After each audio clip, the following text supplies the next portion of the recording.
And we're back on the Day of Giving live stream with Allie Kenyon, field hockey head coach. So tell us a little bit about how the season went, and then you returned two All ODAC players, including a first teamer. So your outlook for next year. I think the outlook for next year is strong.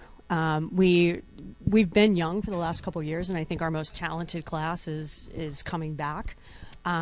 So I think the thing that we're going to be looking to do, especially in the spring, is just really start increasing our field hockey, what we call field hockey IQ, and I think that that's going to help us solve some of these puzzles that the game seems to be confounding us with at this point in time. But yeah, I'm really excited for next season, and I think it's going to be a good one.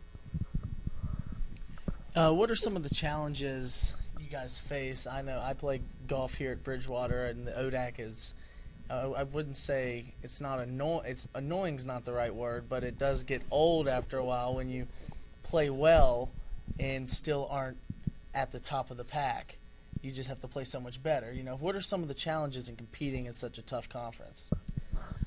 Well, I mean, I think for me as a coach, I love the challenge. I love that the ODAC is so tightly put together, and that we are all so competitive with one another, and every game is a winnable game when you go into it. I mean, Lynchburg is probably the school that comes to everybody's mind right off the bat when you say ODAC field hockey, and like this year taking them to shootouts, and playing one of our best games all season, like that to me is like that's the possibility of playing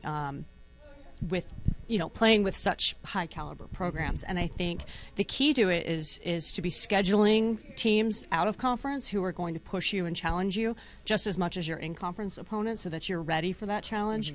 And that tends to be what I do with my scheduling, is scheduling teams that have played in the NCAAs in the Final Four. Next year we're playing Hopkins, who's been a Final Four team the last 2 years. And I think that that's really going to help us play even better with the conference slate. But yeah, I mean, it's stressful.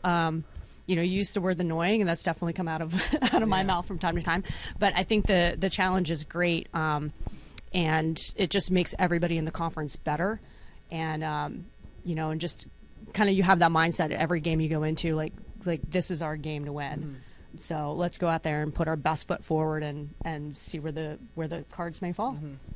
When you're recruiting a student athlete to your program now, what are you looking for in that prospective student athlete?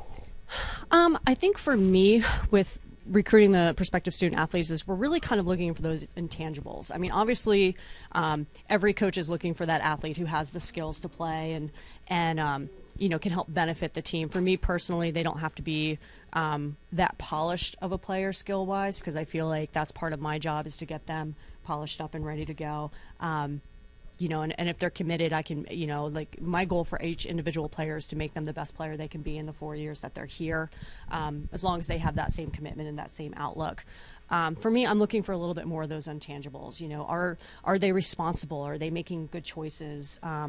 With that, their commitment level, are they that mindset of the team comes first, sort of mentality, especially whenever they're making these choices? Are they positive, people? Are they positive and they want to make all their teammates around them as the best that they can be? And I think the final one is communication wise. How are they communicating? How are they talking? Can they handle criticism? Can they give constructive criticism? Those are kind of those intangibles that I look for whenever I'm recruiting an athlete, because I think those are the athletes who can really thrive and flourish in my program. And like we were saying, in such a competitive conference, how does a day like today and a day in fundraising in general really impact your ability to run a competitive program, to be able to compete at the highest level? Yeah, so I think the way we sort of use our fundraising dollars at the field hockey program is to really kind of help build sort of the leadership on the team, help the girls with their communication skills, with tools that they're going to use not just on the field but off the field as well.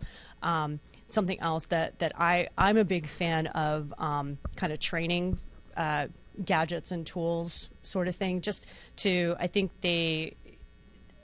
what's the word I'm looking for? They not only challenge practices, but they also change it up a little bit. So it's not the mundane. We have oddly shaped field hockey balls that we use that really help our day-to-day skills, and it just kind of changes it up a little bit. The girls have named them Weeble Wobbles and the Wobble Balls. So the Weebles, bring out the Weebles, and it just challenges them. And those are things that we're able to kind of purchase through like using our fundraising dollars and just through support. I think any additional to that can help us with travel and to play these teams that maybe that'll challenge us to help us be better in the ODAC. Every little bit helps. Well, Coach Kenyon, thanks for joining us. Good luck to the team and through non-traditional season and getting ready for the 2020 campaign.